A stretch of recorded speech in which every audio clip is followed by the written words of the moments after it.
পরোটা তো অনেক খেয়েছেন, কখনো এইভাবে দই পরোটা বানিয়ে খেয়েছেন? না খেয়ে থাকলে একবার বানিয়ে দেখুন, আবার বানাবেন। দই লুচি তো আপনারা অনেকে বানিয়ে খেয়েছেন, কিন্তু দই পরোটা কখনো এইভাবে বানিয়ে খেয়েছেন? একবার বানিয়ে খেয়ে দেখবেন, খেতে দুর্দান্ত লাগে। যেমন সফট নরম তুলতুলে, তেমনই ভেতরে অসংখ্য লেয়ার যুক্ত। আসসালামু আলাইকুম বন্ধুরা, কিচেন বাঙালিয়ানা চ্যানেলে আপনাদের সবাইকে স্বাগত জানাই। তাহলে বন্ধুরা, আজকের এই দই পরোটা রেসিপি আমি আপনাদের সঙ্গে এত সহজভাবে তৈরি করে দেখাবো যে একবার দেখে নিলে যে কেউ তৈরি করে নিতে পারবে। আর এই পরোটাগুলো আপনারা সব কিছুর সঙ্গে খেতে পারবেন। তাহলে পরোটাগুলো তৈরি করে নেওয়ার জন্য সবার প্রথমে একটা মিক্সিং বোলের মধ্যে হাফ কাপ পরিমাণ টক দই নিয়ে নিচ্ছি। আপনাদের হাতের কাছে মিষ্টি দই থাকলে মিষ্টি দইও নিতে পারেন। এবার এখানে হাফ কাপ পরিমাণ দুধ দিয়ে দিচ্ছি।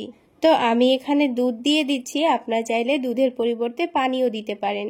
এবার এখানে স্বাদ মতো লবণ দিয়ে দিচ্ছি, তার সাথে 2 টেবিল চামচ পরিমাণ চিনি দিয়ে দিচ্ছি।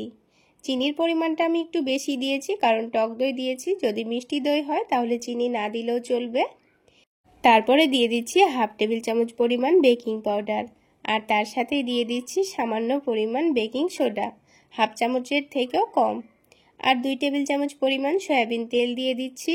এবার সব কিছু একসঙ্গে ভালোভাবে মিশিয়ে নিচ্ছি। তো চিনিটা গলে যাওয়া পর্যন্ত দুধটাকে এইভাবে ভালোভাবে মিশিয়ে নেব। আর যদি আপনারা পরোটাগুলো অল্প করে বানাতে চাচ্ছেন, তাহলে দইয়ের সঙ্গে প্রথমে ময়দাটাকে মেখে নিয়ে তারপরে অল্প করে দুধ লাগলে দিয়ে মেখে নেবেন। তো আমি এখানে 1.5 কাপ পরিমাণ প্রথমে ময়দা দিয়ে দিচ্ছি, তারপরে ময়দাটাকে মেখে নেব, আর লাগলে আরও হাফ কাপ পরিমাণ ময়দা পরে দিয়ে দেব। যেহেতু আমি ডোটা একটু নরম করে মেখে নেব, তাই প্রথমে 1.5 কাপ পরিমাণ ময়দা দিয়ে দিয়েছি। আর এই পরোটাগুলো তৈরি করার জন্য কিন্তু ময়দাটা একটু নরম করে মেখে নিতে হবে। তো দেখুন, প্রথমে কিন্তু অনেকটা নরম হয়ে গেছে। তো আমি এখানে আরও হাফ কাপ পরিমাণ ময়দা দিয়ে দিচ্ছি, দিয়ে আবারও সব কিছু একসঙ্গে ভালোভাবে মেখে নেব। তাছাড়া বন্ধুরা, আপনারা যদি ময়দাটা শুধুমাত্র দই দিয়েই মেখে নিতে চান তাও কিন্তু হবে। তো দেখুন, ময়দাটা কিন্তু আমি অনেকটা নরম করে মেখে নিয়েছি, তাই হাতের মধ্যেও লেগে লেগে আসছিল। তো সেই জন্য অল্প করে একটু তেল দিয়ে ময়দাটা ভালোভাবে মথে নিচ্ছি, তাহলে হাতের মধ্যে আর লেগে আসবে না। আর খুব সুন্দর সফট, অনেকটাই নরম করে ময়দাটা মেখে নেওয়া হয়ে গেছে। তো মেখে নেওয়ার পর সাথে সাথে ডোটা থেকে কয়েকটা লেচি কেটে নেব। আপনারা আপনাদের পছন্দ মতো করে লেচিগুলো কেটে নেবেন, ছোট অথবা বড় করে। তো আমি লেচিগুলো একটু মিডিয়াম সাইজের করেই কেটে নিচ্ছি। আর যেহেতু বেকিং পাউডার বেকিং সোডা দেওয়া আছে, তাই কিন্তু ডোটা অনেকটাই নরম তৈরি হবে আর অনেকটা ফ্লাফি হবে। তো দেখুন, লেচিগুলো কেটে নেওয়ার পর একটা করে লই তৈরি করে রেডি করে নিচ্ছি। তো দেখুন, সবগুলো লই রেডি করা হয়ে গেছে। তো কয়েক মিনিটের জন্য আমি লইগুলোকে ঢেকে রাখছি। আর অন্যদিকে আলাদা একটা প্লেটের মধ্যে অল্প করে একটু কর্নফ্লাওয়ার নিয়ে নিচ্ছি, মানে 2 টেবিল চামচ মতো কর্নফ্লাওয়ার নিয়ে নিয়েছি, আর তার সাথে পরিমাণ মতো সয়াবিন তেল দিয়ে দিচ্ছি। এবার এটাকে ভালোভাবে মিশিয়ে নিয়ে একটা ক্রিমের মতো ব্যাটার তৈরি করে নিতে হবে। তো খুব বেশি ঘন না, একটু পাতলা করে ক্রিমের মতো করে ব্যাটারটা রেডি করে নিয়েছি। আর আপনাদের হাতের কাছে কর্নফ্লাওয়ার না থাকলে কর্নফ্লাওয়ারের জায়গায় ময়দাও নিতে পারেন। এখন এটাকে এক সাইডে রেখে দিচ্ছি। এবার যে লইগুলো রেডি করে রেখেছিলাম সেখান থেকে আমি রুটি বেলে নেব। তো এগুলো কিন্তু কর্নফ্লাওয়ার ব্যাটারটা রেডি করা পর্যন্ত আমি রেস্টে রেখেছিলাম। তো রুটি বেলে নেওয়ার জন্য আমি এখানে অল্প করে একটু তেল দিয়ে দিয়েছি। পরোটাগুলো আমি তেল দিয়ে বেলে নেব, আপনারা চাইলে ময়দা দিয়েও বেলে নিতে পারেন। তো বড় করে আর অনেকটা পাতলা করে রুটিটা বেলে নিতে হবে।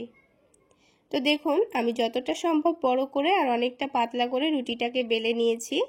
তার ওপরে এবার কর্নফ্লাওয়ারের মিশ্রণটা ভালোভাবে চারিদিকে ছড়িয়ে দেব, দিয়ে হাত দিয়ে রুটির ওপরে চারিদিকে মাখিয়ে নিচ্ছি। মাখিয়ে নেওয়ার পর অল্প করে একটু চারিদিকে ময়দা ছড়িয়ে দিচ্ছি। এইভাবে যদি কর্নফ্লাওয়ার তেলের মিশ্রণ দেওয়ার পর অল্প করে একটু ময়দা ছড়িয়ে দেওয়া হয়, তাহলে কিন্তু যে পরোটার মধ্যে আমি একটা লেয়ার দেব সেটা খুব সহজেই খুলে আসবে। তো দেখুন, ময়দা দেওয়ার পর আমি কিন্তু এই রুটিটাকে 8 ভাগে ভাগ করে নেব। তো আমি কাজটা কিভাবে করে নিচ্ছি আপনারা দেখে নিশ্চয় বুঝতে পারছেন। এবার রুটিটার মধ্যেখানে একটার পর একটা লেয়ারগুলো রেখে এভাবে করে ভাঁজ করে নিতে হবে। তো বন্ধুরা, এইভাবে লেয়ার করেই কিন্তু আমি আপনাদের সঙ্গে একবার ডিম পরোটা রেসিপি শেয়ার করেছিলাম, আর আপনারা সেটাতে কিন্তু অনেক ভালোবাসাও দিয়েছেন। যদি লেয়ারযুক্ত ডিম পরোটাটা আপনারা দেখতে চান, তাহলে অবশ্যই আমাকে কমেন্টে জানাবেন, আমি ডেসক্রিপশন বক্সে লিঙ্কটা দিয়ে রাখবো। তো দেখুন লেচিটা রেডি করে নেওয়ার পর একইভাবে সবগুলো লেচি রেডি করে নিতে হবে। এবার আমাদের এই লেচিগুলোকে 5 মিনিট মতো রেস্টে রেখে দিতে হবে। তাহলে পরোটাগুলো বানাতে দেখবেন খুবই সুবিধা হবে। এই লইগুলো আগের থেকে অনেকটাই নরম হয়ে যাবে। তো লইগুলো রেস্টে রাখা 5 মিনিট মতো হয়ে গেছে। প্রথমে যে লইটা রেডি করেছিলাম সেটা থেকে প্রথমে পরোটাটা তৈরি করে নেব। তো এবার কিন্তু তেল ময়দা আর কিছুই লাগবে না, এমনিতে পরোটাটা বেলে নেওয়া হয়ে যাবে। তো দেখুন আলতো হাতে আমি পরোটাটা বেলে নিচ্ছি, আর একটু মোটা রেখে পরোটাটা তৈরি করে নেব। তো দেখুন পরোটাটা কিন্তু আমি গোল করে একটু মোটা রেখেই বেলে নিয়েছি, আপনারা দেখে নিশ্চয়ই বুঝতে পারছেন। এবার এই পরোটাটাকে সেঁকে নিতে হবে। সেঁকে নেওয়ার জন্য প্যানের মধ্যে আমি কোনো রকম তেল দিইনি, প্যানটা হালকা গরম করে পরোটাটা দিয়ে দিয়েছি। একদিকটা যখন সেঁকে নেওয়া হয়ে যাবে উল্টে দিয়ে অপর দিকটাও সেঁকে নিয়েছি। তারপর সামান্য পরিমাণ তেল দিয়ে একটু উল্টে পাল্টে আবারও ক্রিস্পি করে ভেজে নেব। এই পরোটাগুলো ভাজতে কিন্তু খুব বেশি তেলেরও প্রয়োজন হয় না, খুবই অল্প তেলে খুব সুন্দর ভাজা হয়ে যায়। আর দেখুন পরোটাটা চেপে চেপে সেঁকে নিলে খুব সুন্দর ফুলে উঠছে। তো দেখুন একটা পরোটা কিন্তু আমাদের তৈরি করা হয়ে গেল। তো আমি আপনাদের বোঝার সুবিধার জন্য আরও একটা পরোটা সেঁকে নিয়ে দেখিয়ে দিচ্ছি। তো আবারও একটা পরোটা প্যানের মধ্যে দিয়ে দিলাম, নিচের দিকটা হালকা সেঁকা হয়ে গেলে উল্টে দিয়েছি। এই পরোটাগুলো বানাতেই যদি একটু সময় লাগে, কিন্তু ভাজতে একটুও সময় লাগে না, খুবই অল্প সময়ের মধ্যে আপনার পরোটাগুলো ভেজে নিতে পারবেন। আর গ্যাসের ফ্লেমটা মিডিয়াম টু লোতে রেখে ভেজে নেবেন, তাহলে পরোটাগুলো অনেকটাই ক্রিস্পি তৈরি হবে উপর থেকে, আর ভেতর থেকে অনেকটাই সফট নরম। তো দেখুন বন্ধুরা আরও একটা পরোটা কিন্তু আমাদের তৈরি করা হয়ে গেল। তাহলে বন্ধুরা আজকের এই দই পরোটা রেসিপি যদি আপনাদের ভালো লেগে থাকে তাহলে অবশ্যই একটা লাইক শেয়ার করে দেবেন। আর আমার এই সহজ রেসিপিগুলো যদি ইউটিউব চ্যানেল থেকে দেখে থাকেন চ্যানেলটি সাবস্ক্রাইব করে দেবেন, আর ফেসবুক পেজ থেকে দেখে থাকলে পেজটি ফলো করে দেবেন। তো আমি এখানে 3টা পরোটা তৈরি করে নিয়েছি। তারপর পরোটাগুলোকে হাত দিয়ে একটু করে ফাটিয়ে দিচ্ছি। একটু হালকা গরম থাকা অবস্থায় এভাবে করে ফাটিয়ে নেবেন, দেখবেন খুব সুন্দরভাবে পরোটার মধ্যে থেকে লেয়ারগুলো খুলে আসছে। আর এইভাবে গরম গরমই না করলে কিন্তু লেয়ারগুলো খুব সহজে খুলে আসবে না। বাকি পরোটাগুলো ঠিক একইভাবে আমি তৈরি করে ফাটিয়ে নিয়েছি। আর দেখুন বন্ধুরা পরোটাটা ওপর থেকে কতটা ক্রিস্পি আর ভেতর থেকে কতটা সফট হয়েছে। এবার আমি আপনাদের একটা পরোটা ছিঁড়ে দেখিয়ে দিচ্ছি এর ভেতরটা কতটা সফট আর কতটা লেয়ারযুক্ত হয়েছে। পরোটাগুলো এতটা নরম তুলতুলে লেয়ারযুক্ত হবে যে আপনারা 2 দিন পর্যন্ত রেখে দিলেও পরোটাগুলো অনেকটাই নরম তুলতুলে থাকবে। তাছাড়া এতটা টেস্টি হয় যে খালি মুখেও খেয়ে নেওয়া যাবে।